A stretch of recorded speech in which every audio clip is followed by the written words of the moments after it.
Hi guys. guys. Ngayon guys, itong halaman ko na yan sa taas. May console. Snake plant Ito naman kinuha ko. guys. Tapos ito guys, yung isa kong batik-batik ng puti. Yan ang bago kong Ito galing to halaman. guys sa taas. At yung isang halaman na ang tawag daw dyan guys. Ito guys yung batik-batik. Bagong bili ko yan mga guys. Ililipat natin siya ng paso.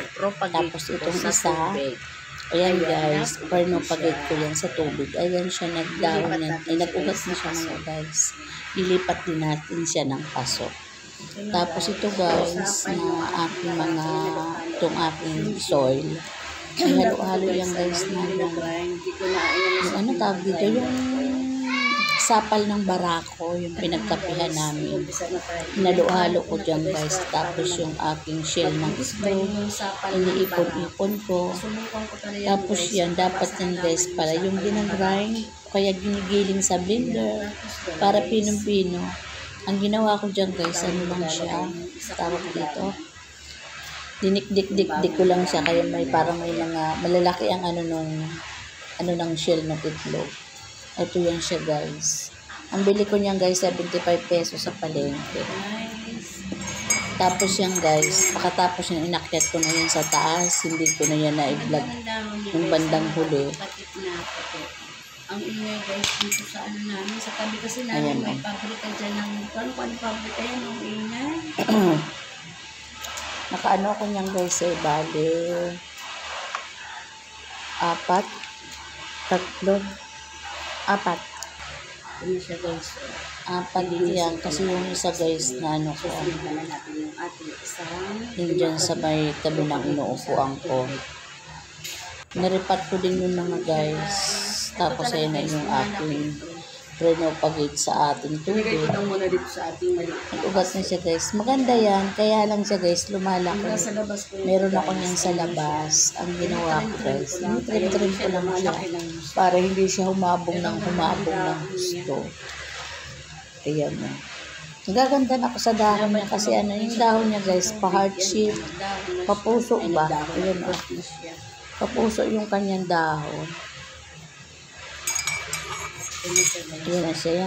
Yan pa mga paso niya guys kasi marumi. Pinunasan ko na lang yun dun sa banggirahan sa taas. Tapos ito na siya guys. So, medyo umangat. Ayan na pasong malit sa ilalim. Ayan na kulay puti. Ayan na guys siya. O, nairipat ko na yan sa yung mga pinagtanggalan ng pintura.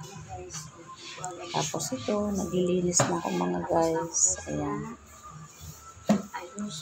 Minap ko pa yan ng gusto guys. Yung ano dyan, ayan o.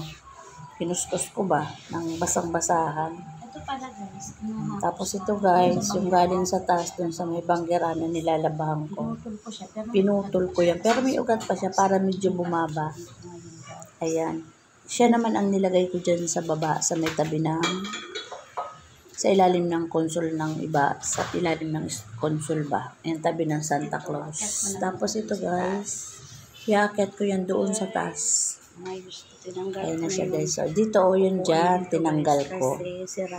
Inakyat ko yun guys sa taas. Sa sunod ko ipapakita sa inyo yung tinanggal kong halaman dyan.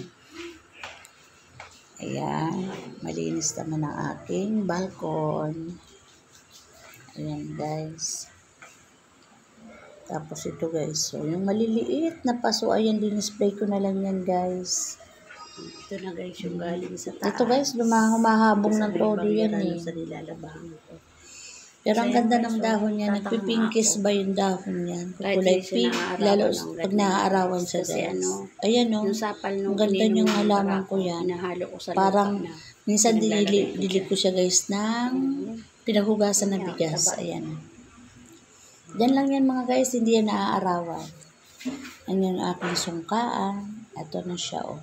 Ito rin o. Tapos ayun, kapupunas ko lang dito guys. Gusto ko mamili dyan guys. Pumili ng maliit na titiklop na coffee table. Dyan o. Pag nakakita ko guys na yung mura lang. Ayan siya guys.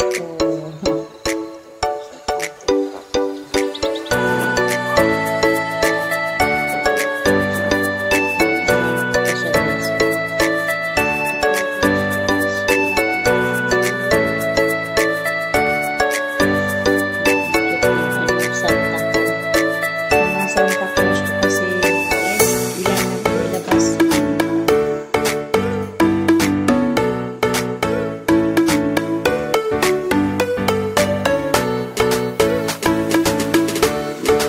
Ganda pala talaga guys. pag Yan, malinis. pinagpalit ko yung paso dyan. Yung paso dyan, nilagay ko dito Ayan sa may siya, ano. guys. Ito sa malapit sa gate.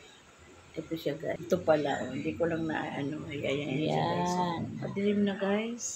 Hindi ko na naipakita guys yung galing dyan na halaman tsaka yung niripat yung tatlo. Diretso ko na inakyat doon sa terrace sa garden tree. Dito naman ako guys sa garden to guys ang tawag ko dito sa akin, balkonahe. Kasi Yan. yung nanggaling ditong halaman pala Ayan na guys, siya, guys, niripat ko yun. Nilagay ko yun doon sa may pag-akyat ng terrace. Parang kasi ako, umaliwalas guys na kasi ganito yung tinanggal ko na square. dyan yung aking upuan na. Ano na kasi siya guys, sira Ganyan na. din ang nilagay Yung ko. upuan na yun, yung Nilagay ko maliliit din pa yung mga sa anak ko. pintura ng paso. Inuupuan nila pag nanonood Saka ko ng din siya TV. pinasok ng ganyan. Inalis ko rin yung halaman doon. Niripat ko din siya sa ibang paso. Bye guys, Ayan, guys. salamat. God bless.